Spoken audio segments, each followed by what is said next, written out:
A Korean mafia boss couldn't sleep for 6 years, until his new black maid arrived. 6 years. For 6 long years, the most feared mafia boss in Seoul had not slept through a single night. Doctors prescribed everything: medication, therapy, experimental treatments from specialists who charged fortunes and delivered nothing. Every night at exactly 1:17 a.m., Jae-hyun would wake from the same waking nightmare. Not a dream, a memory. The night June died protecting him. His mansion became a mausoleum. Servants quit within days. Security rotated in silence. Even the air felt wrong, heavy, like the house itself was grieving.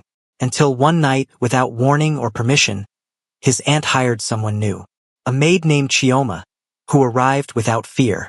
And somehow, on the very first night she stepped into that kitchen, the man who had not slept in 6 years finally closed his eyes.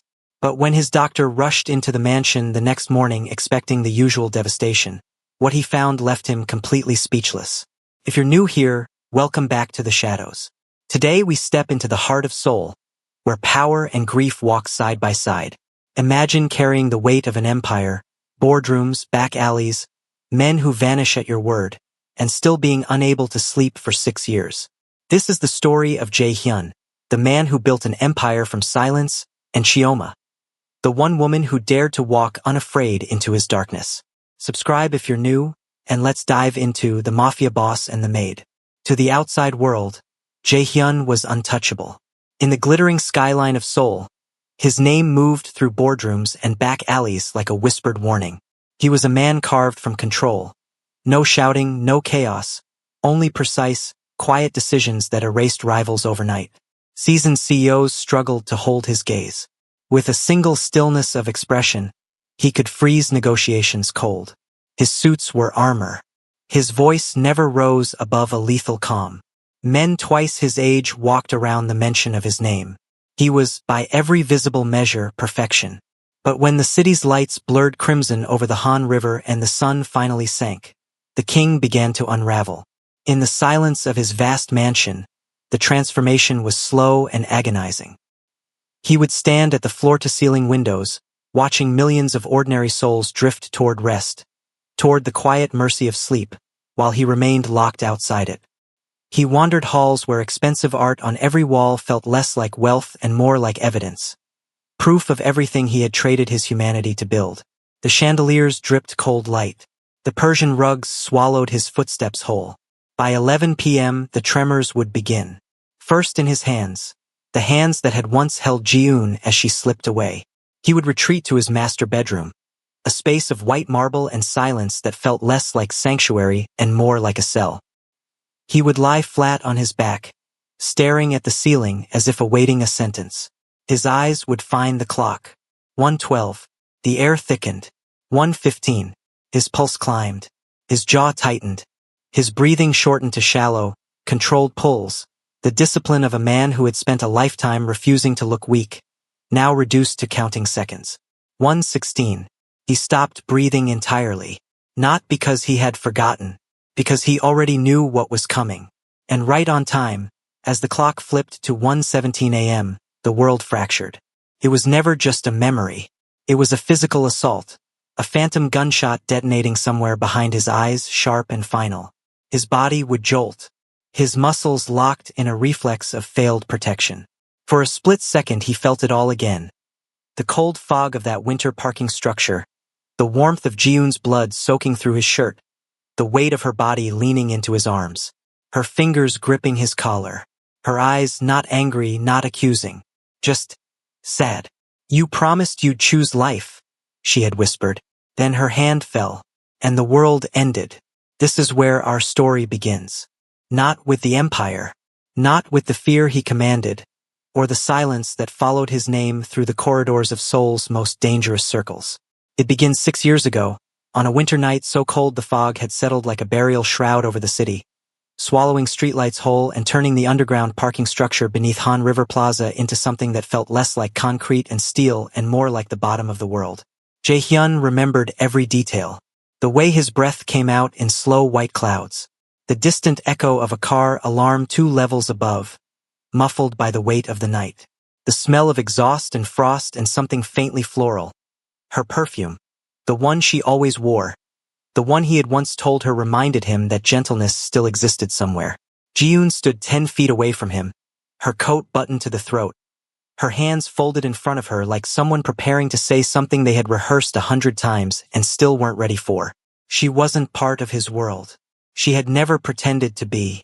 From the very beginning, Ji-yoon had been the single living proof that something in Jae-hyun had not yet turned entirely to stone. She was the woman who argued with him about mercy when everyone else nodded in silence. Who left the lights on when he worked through the night because she said darkness was a habit, not a necessity. Who once looked at a man who had ordered the ruin of 3 rival organizations and simply said, "You are more than what you do. I need you to believe that." He had almost believed her. Almost. That night in the parking structure, she looked at him the way she always did. Not with fear, not with awe, but with that particular sadness she reserved for conversations she knew he would lose.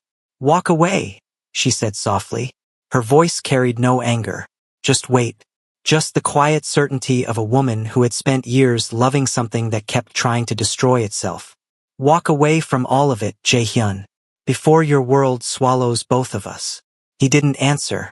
The space between them felt enormous, not in distance but in everything that distance represented. The bodies, the debts, the years of choices layered one on top of another like sediment, too deep now to excavate cleanly. "I'm not leaving you," he finally said. "I will never leave you. That's not what I asked." He stepped toward her. One step. That was all it took. Because in the shadows behind a concrete pillar 20 meters to his left, someone had been waiting. The shot was not loud. That was the detail that stayed with him longest in the years that followed, how quiet it was.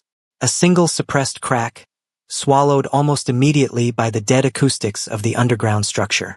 The kind of sound you could convince yourself you hadn't heard, if everything afterward wasn't so irreversible. Jae-hyun didn't see it coming. But Ji-yoon did. She had always been faster than him.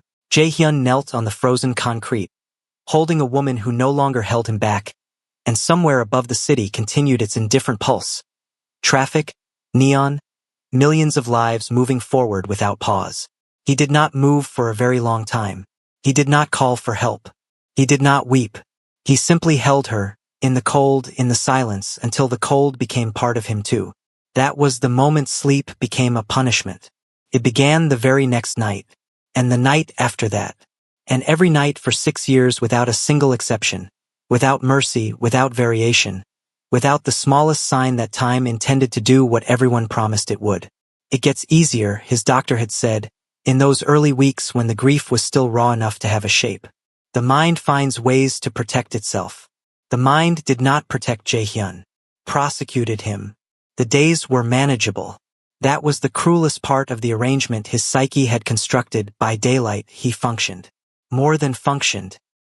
He moved through Seoul's glass towers and smoke-filled back rooms like a man assembled entirely from authority, giving nothing away, yielding nothing. Boardrooms steadied in his presence. Conversations ended when he decided they did.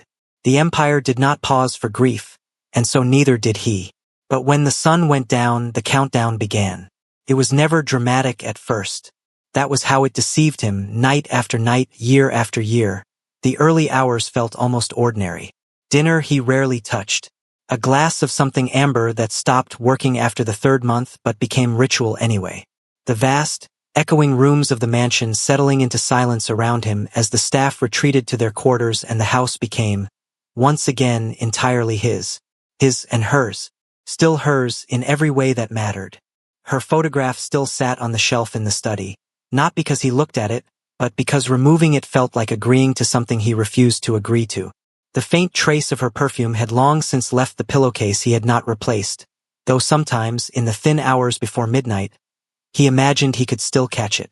Floral, gentle, proof that softness had once existed in these rooms. By 11, the restlessness would settle into his legs.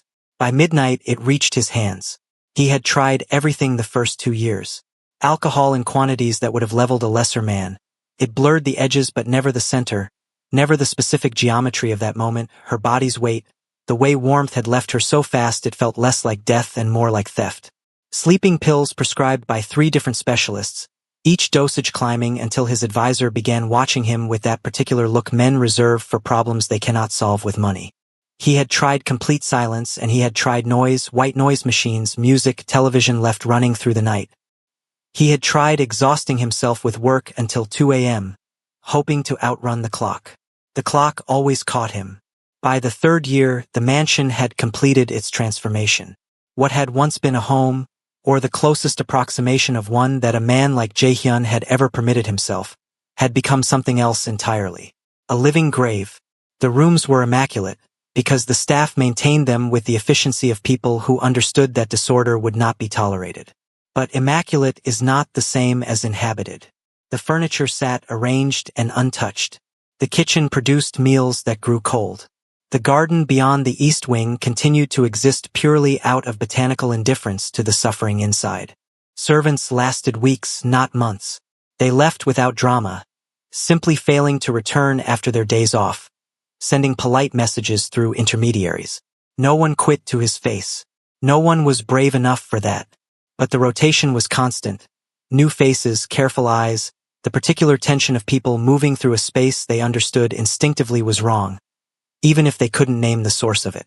The source sat in the master bedroom every night at 1:16 a.m., completely still, staring at a clock. The sensory sequence was always identical. First, the smell. Something cold and metallic that had no physical origin in the room. The ghost of that parking structure, of frost and exhaust and the specific winter silence that had surrounded the worst moment of his life. Then the sound. Not the gunshot itself, but the silence just before it. That half-second of held breath that he had not recognized for what it was until it was already over. His mind had preserved it in perfect, merciless resolution. Then the weight, phantom and absolute. The remembered sensation of Ji-yoon's body falling into his arms. Warm and then not, present and then permanently, irrevocably absent. His hands would begin to shake at 1:15. By 1:16 he had stopped breathing. At 1:17 his body would lock, every muscle seizing in the reflex of a man trying, 6 years too late, to move faster, to step in front, to be the one who took it instead. He never succeeded. He relived the failure every single night with the fidelity of a punishment designed specifically for him. Precise, personal, and completely inescapable. His most trusted advisor had told him in the 5th year that a man cannot survive on no sleep. That the body eventually surrenders what the mind refuses to. Jae-hyun had looked at him for a long moment. Good, he had said quietly, because he was not afraid of dying. He was afraid of remembering again. She arrived on a Tuesday. No announcement. No ceremony. Just a black car pulling through the iron gates at 9:30 in the morning, and a young woman stepping out of it with a single travel bag and the unhurried composure of someone who had nowhere more important to be and knew it. The staff noticed immediately. Not because her arrival was unusual. The aunt had sent new staff before, each one lasting shorter than the last, but because of the way she moved through the entrance courtyard. Steady. Unbothered. The kind of stillness that isn't performed but simply lived in. The way certain people carry quiet, the way others carry noise. Her name was Chioma, and from the moment she crossed the threshold of that mansion, something in the air shifted in a way no one could immediately name. Mrs. Yoon, the head housekeeper, a small, precise woman who had survived 4 years in the mansion by perfecting the art of invisibility, intercepted her in the entrance hall before she had taken 10 steps inside. The briefing was efficient and absolute. Do not speak unless spoken to. Do not linger in any room where he is present. Do not make eye contact if he passes. Do not ask questions about the household, the history, or the locked east corridor. If you hear movement after midnight, return to your room and do not investigate under any circumstances. If he is in a mood, and you will learn to recognize the specific quality of silence that precedes it, make yourself scarce within 60 seconds. Mrs. Yoon delivered all of this in a low, rapid murmur, her eyes moving to the staircase and back with the practiced vigilance of someone who had learned to track the location of a predator at all times. Chioma listened to every word. Then she nodded. Not the nod of someone frightened into compliance. Not the quick, eager bob of a person desperate to signal that they understood the danger and would do everything possible to avoid it. It was a slower nod. Thoughtful. The nod of a woman who had received the information, processed it, and filed it in the appropriate place. Acknowledged but not internalized as fear. Mrs. Yoon studied her for a moment with the expression of someone who wanted to say more and decided against it. "You'll understand soon enough," her eyes said instead. Chioma picked up her bag and followed the housekeeper down the hall. He was watching from the upper landing. Jae-hyun stood motionless at the railing above the entrance foyer, positioned slightly back from the balustrade the way he stood in boardrooms, present enough to observe, removed enough to remain unreadable. It was a posture he had never consciously developed. It had simply grown on him over years of understanding that the most useful place in any room was the one where you could see everything and no one was certain they were being watched. He had observed every new staff member arrive this way. The pattern was consistent and, by now, almost tedious in its predictability. They would enter with confidence, some with more than others, and then the house would find them. Not through anything dramatic. Simply through the accumulated atmosphere of the place, the particular silence of rooms where happiness had stopped visiting, the invisible pressure of his presence filtering through walls and corridors until the new arrival began to carry their shoulders differently. Higher, tighter. The body's honest response to an environment that did not feel safe. It usually took between 4 and 48 hours. He watched Chioma cross the entrance hall. He waited for the tell, the slight hesitation in the step, the eyes casting upward and then dropping too quickly, the involuntary physical contraction that every person eventually performed in this house. She reached the center of the foyer. And then, without any apparent reason, without any sound from above, without any movement that should have drawn attention, she looked up, directly at him, not startled, not searching, as though she had known precisely where he was standing for the last 30 seconds and had simply chosen this moment to confirm it. Jae-hyun did not move.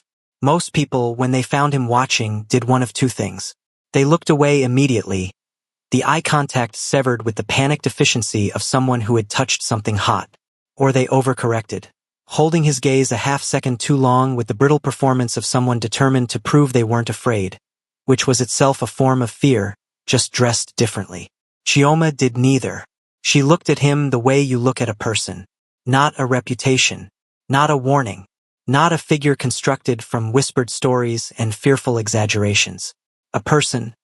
Present, tired, standing alone in a large house at 9:30 in the morning with nothing in his expression but the specific blankness of someone who had long since stopped expecting anything new from the world. She held his gaze for 2 calm seconds. Then she gave a single, small nod, measured and genuine, the greeting of one human acknowledging another, and followed Mrs. Yoon down the corridor without hurry.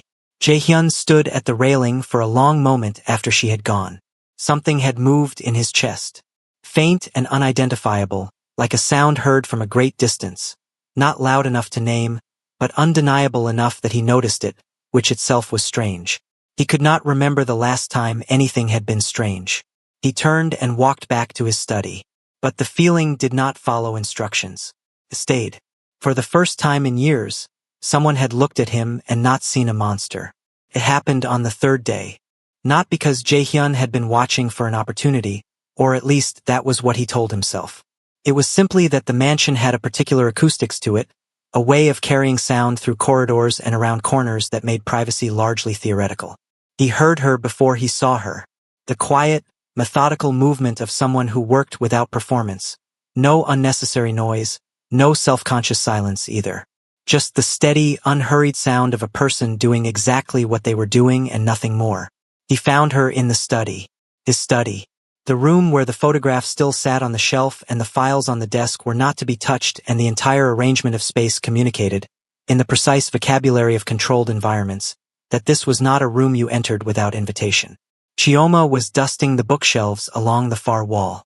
She had her back to the door when he entered, and she did not turn immediately. Not from insolence, he registered, but simply because she had not finished the shelf she was working on. She completed the section, moved to the next, and then turned with the natural timing of someone who had not been startled because she had heard him coming and had not considered it an emergency. "This room isn't on your list," Jae-hyun said. His voice carried the specific calibration he used when precision mattered more than volume. Quiet, unhurried, and edged with the particular quality that made experienced men choose their next words very carefully. Chioma looked at him steadily. Mrs. Yoon updated the rotation this morning, she said. She said the study hadn't been properly cleaned in 3 weeks. Mrs. Yoon doesn't give instructions regarding this room. She may not have known that. It was not defiance. That was what unsettled him. He was fluent in defiance, had encountered every variety of it across boardrooms and backrooms and interrogation spaces, and he knew its texture intimately. Defiance had heat in it, a current of challenge that announced itself even when the words were careful. This had none of that. Chioma spoke the way she moved, evenly, without performance, as though the conversation were simply an exchange of accurate information between two people who had no particular reason to be afraid of each other. He crossed the room slowly, the way he crossed every room, as though the space rearranged itself to accommodate his presence, because it always did. He stopped in front of the desk and looked at her directly. "Do you know whose house this is?" "Yes," she said. "Then you understand that what I say about this room supersedes any rotation Mrs. Yoon believes she has authority over." "I understand that," Chioma said. She held his gaze without blinking, without the microscopic physical retreat. The chin dipping, the shoulders drawing in, that his proximity reliably produced in people. "I'll let her know the study is excluded going forward." She turned back to the shelf. Not dismissively, not provocatively, simply finished. The conversation had reached its conclusion and she had registered it, and now she was returning to work, the way a person returns to work when a conversation has concluded. Jae-hyun stood very still. In 38 years, across every environment his life had constructed, the criminal architecture of his inheritance, the corporate machinery he had built over it, the domestic spaces that had quietly become his prison, no one had ever simply turned back to what they were doing. They waited. They watched him for the signal that the interaction was over and that they had survived it correctly. The turning away was always his to initiate. He opened his mouth. And then he noticed the photograph. It had been moved. Not significantly. Barely 3 inches to the left of where it had always stood. But he knew its position the way he knew the position of every object in this room because he had not touched anything in here in 6 years and neither had anyone else, which was precisely the point. "You moved it," he said. Chioma glanced at the shelf. "It was at the edge. Another inch and it would have fallen when I worked around it." She paused, cloth still in hand. "I can put it back if you'd prefer." I noted where it was. He looked at the photograph. Jiun in the garden of a rented house in Jeju, laughing at something outside the frame, her hair lifted by coastal wind. He had taken that photograph on a Saturday afternoon when the world had felt, briefly, like something survivable. 3 inches to the left, safe from the edge. Something caught in his throat. Not grief exactly, not the corrosive nightly variety he was accustomed to, but something quieter than that. Something that didn't immediately hurt. "Leave it where you put it," he said. His voice came out slightly different than he intended. He noticed it. Chioma, if she noticed, gave no indication. "I'll finish the rest of the rotation and be out of your way," she said simply. He left the room. In the corridor outside, he stood for a moment with no particular destination and an unfamiliar feeling moving through the architecture of his chest. Unresolved, unclassifiable, and stubbornly persistent. He had walked into that room to remind her of the order of things. He walked out of it uncertain where the order had gone. She hadn't challenged him. She had simply changed the space around him. The ritual began as it always did. By 10 o'clock, the mansion had settled into its familiar dark. The staff had disappeared to their quarters with the quiet efficiency of people who understood that the later hours belonged to a different atmosphere entirely. Heavier, more pressurized, like the air before a storm that never fully broke. The lights in the main corridors dimmed on their automatic sequence. The city beyond the perimeter walls continued its indifferent glow, soul-burning orange and white against a sky that never fully reached darkness. Jae-hyun sat at the edge of his bed. Not lying down, he never lay down before it happened, had learned in the first weeks that horizontal felt too much like surrender, like offering himself to it without resistance. So he sat, back straight, hands on his knees, a man at attention before a firing squad that operated on its own schedule. The glass of scotch on the nightstand was untouched. He had poured it out of habit 3 hours ago and had not looked at it since. It no longer pretended to help. It was simply something to pour, the performance of a coping mechanism that had stopped functioning 2 years into its appointment. The clock on the wall read 1:09. 8 minutes. He knew the progression by heart. 8 minutes of escalating physical dread, the kind that could not be reasoned with, that existed entirely below the register of logic or will or the considerable force of a mind that had bent most things it encountered. His body had developed its own relationship with 117, entirely independent of anything he thought or decided. His hands would begin at 1:14. His breathing would change at 1:15. By 1:16 he would be somewhere between the present and that parking structure, 1 foot in each belonging fully to neither. 1:10. He stared at the wall. The mansion was silent. And then it wasn't. It was faint enough that he almost dismissed it. A sound from somewhere below, soft and rhythmic, carrying the kind of domestic ordinariness that felt almost surreal in this house at this hour. Not alarming. Not urgent. Simply present in the way that very few things in the mansion were present anymore, alive, warm-edged, occupying actual space rather than merely existing within it. He was moving down the corridor before he had consciously decided to. Not quickly, not with purpose exactly, but with the particular compelled attention of a man whose nervous system had been braced for one thing and had encountered something entirely different, and did not yet know what to do with the discrepancy. The kitchen light was on. He stood in the doorway. Chioma stood at the stove with her back to him, stirring something in a small pot with the patience of someone for whom patience was not an effort but simply a way of existing. The kitchen smelled, and this was the detail that stopped him physically, one hand still on the door frame, warm. Not the warmth of heat, though there was that too, but a deeper warmth carried in the smell itself. Earthy and layered, something herbal and dark and faintly sweet, the kind of smell that belonged to somewhere people were taken care of. He had not smelled anything like that in this house in 6 years. "You shouldn't be here," he said. His voice came out correctly, cold, controlled, the standard architecture of a sentence designed to end a situation. "No one is permitted out at this hour." Chioma did not turn immediately.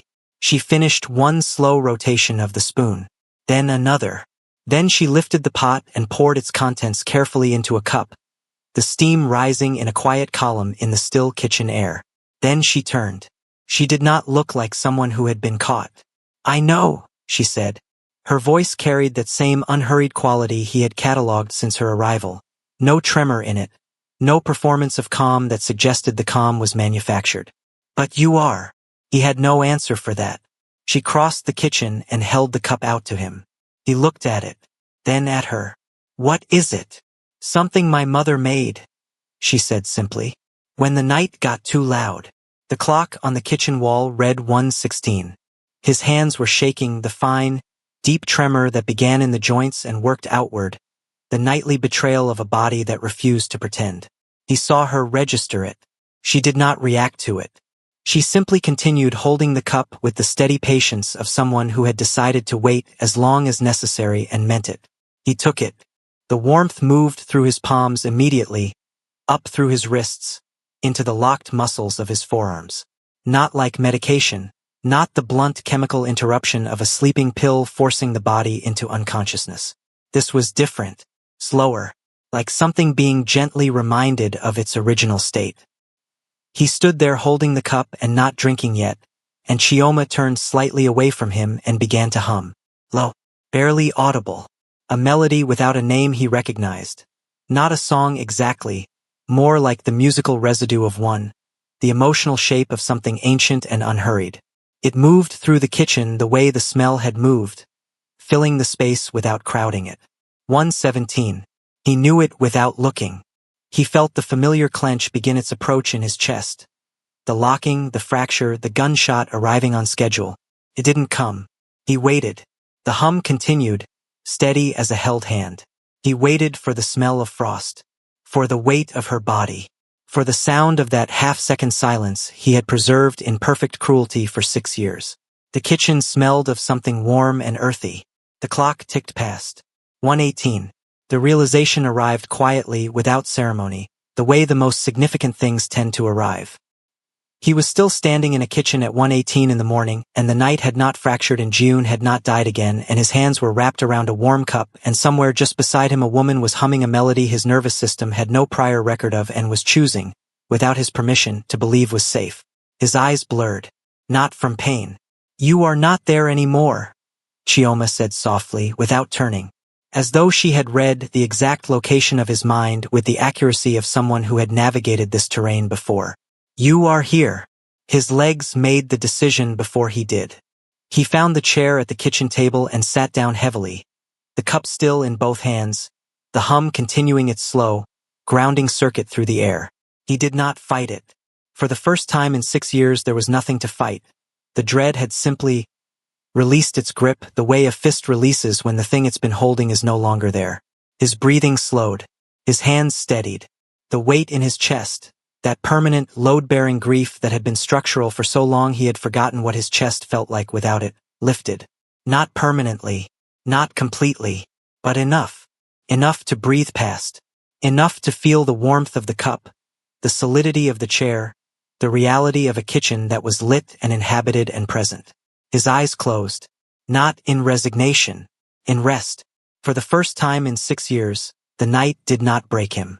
The sun rose over Seoul the way it always did. Indifferently, without announcement. The light arriving first at the upper floors of the city's glass towers, then descending gradually, building by building, street by street, until it reached the quieter, walled neighborhoods where power lived behind iron gates and carefully maintained hedges, and where the mornings were usually as silent and controlled as everything else. But inside the mansion on this particular morning, something was different. It was not dramatic. It did not announce itself. It was the kind of difference that lived below the threshold of the obvious, the sort you registered in your body before your mind assembled the language for it. Mrs. Yoon felt it the moment she unlocked the kitchen door at 6:45 and found the light already on, a used cup on the counter, and the faint remnant of something warm and herbal still present in the air.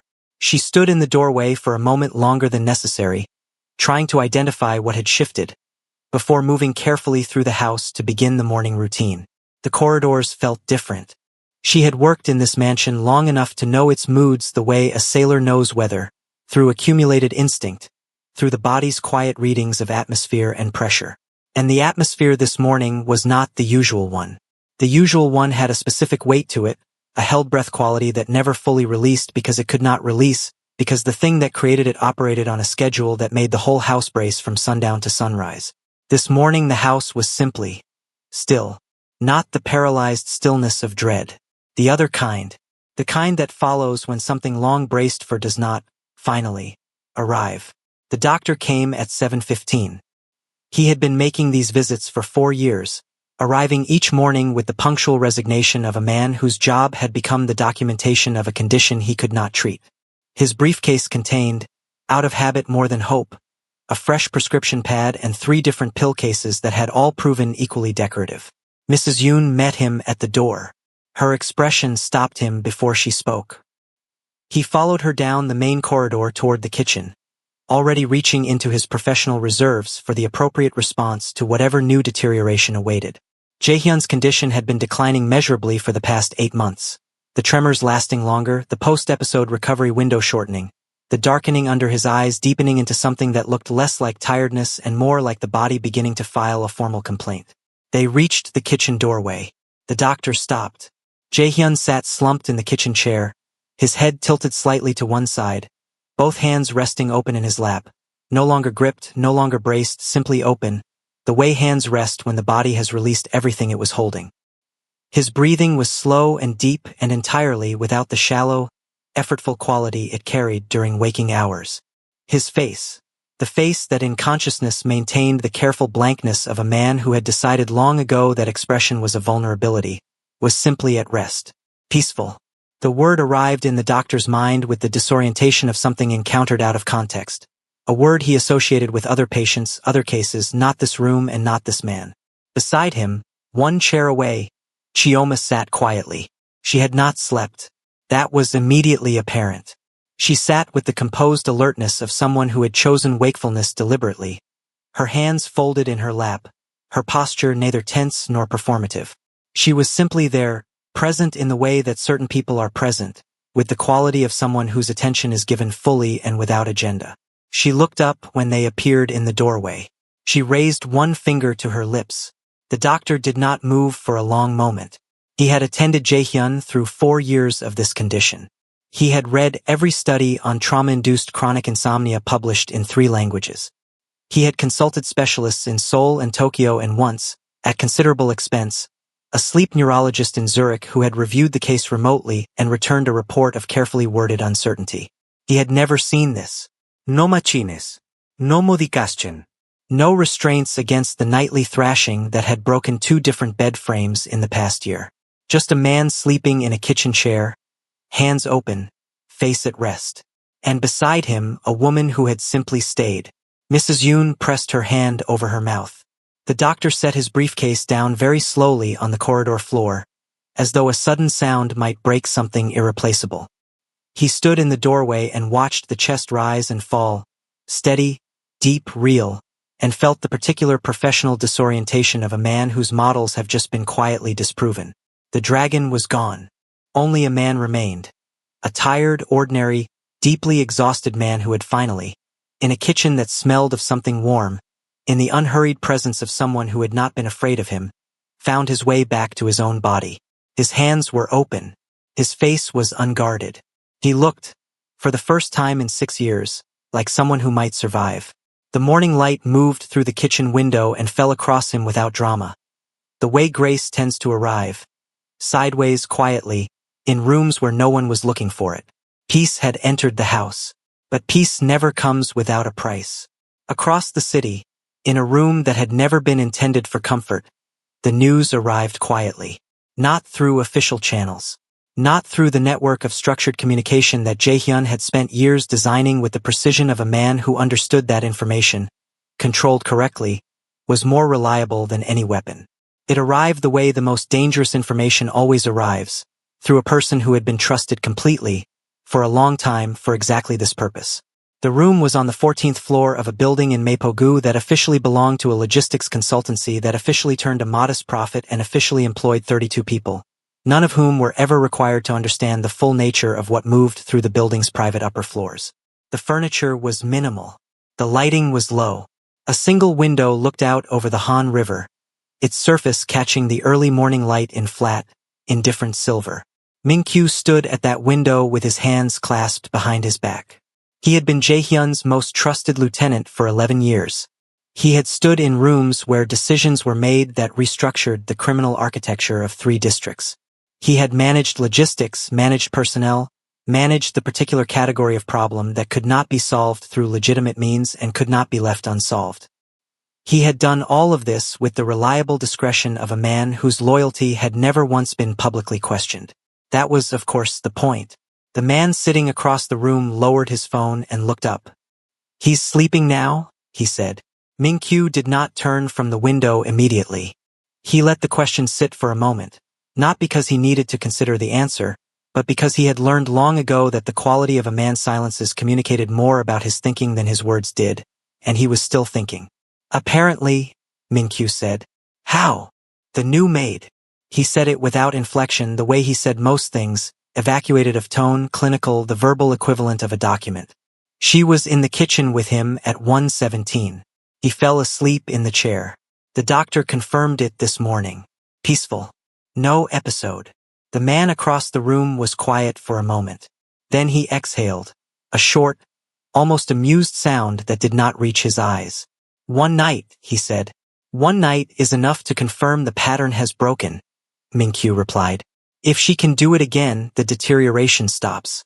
He stabilizes." He paused. He had cataloged them the way a structural engineer catalogues stress points, not with malice exactly, but with the dispassionate thoroughness of someone building a timeline. Waiting for the building to reach, she had established no formal arrangement. No one had asked her to, and she had not offered. It had simply evolved with the organic logic of something that worked. She remained available in the late hours, present somewhere in the lower floor of the house, the soft sounds of her movement or the faint warmth of the kitchen light visible under the door creating a perimeter of the ordinary around the hour that had been, for 6 years, entirely extraordinary. She never intruded. That was the precise and essential quality of what she offered. It was presence without pressure, the rare human ability to occupy space near another person without demanding anything from that proximity. She did not ask him about Jiun. She did not acknowledge the photograph or the locked east corridor or the particular weight that settled on him in the late afternoon when the light changed and the day began its approach toward dark. She did not treat him as a project. She treated him as a person who was having a difficult time, which was both more accurate and more dignified than any other framework anyone had offered him in 6 years. He had begun, with great caution and no acknowledgement, to rely on it. On the 9th night he had fallen asleep in the kitchen chair again, and when he woke at 4 in the morning, rested, disoriented, briefly uncertain of where he was. His hand had shifted across the table in sleep and his fingers rested near hers. Not holding, not grasping, just near. He had looked at that for a moment in the 4 a.m. silence. Then he had looked at her, awake, watching him with the same steady, undemanding attention she carried everywhere, and said nothing. There was nothing adequate to say. He stood, straightened his shirt with the residual dignity of a man who had been seen in an unguarded moment and was deciding not to be diminished by it, and walked back to his room. But he had slept again before 5. What he did not know, what no one inside the mansion's carefully maintained perimeter had yet understood, was the geometry of what was assembling outside it. It was not loud. It was never loud when Ming-Qiu was the architect. It moved through the organization the way a structural fault moves through a building, silently along existing lines of stress, invisible until the moment it became catastrophic. Quiet conversations with board members who had their own ambitions. Strategic delays in information reaching Jae-hyun's desk. Nothing obvious, nothing traceable, just a slight thickening of the usual flow. A loyalty audit, conducted without authorization, of the 6 men closest to Jae-hyun's inner circle. And a file, growing thicker by the day, on a woman named Chioma. Her background, her habits, her schedule inside the mansion, the specific hours she was present on the lower floor. The detail, noted with the cold efficiency of someone who understood leverage, that Jae-hyun had not experienced an episode on any night she had been present near the kitchen. The file was titled, in Ming-Qiu's precise handwriting, simply, the variable. On the 14th night, Jae-hyun reached for Chioma's hand in his sleep. She did not move away. She stayed, as she had stayed every night, without ceremony, without expectation. And outside the walls of the mansion the city pulsed with the movement of men making plans, and the empire that had been built from silence began, in that same silence, to fracture along lines its architect could not yet see. His breathing was slow. His hands were open. And somewhere across the city, in a room overlooking the Han River, a phone call was made that could not be unmade. He had finally learned how to rest. But the world he ruled was about to wake him up.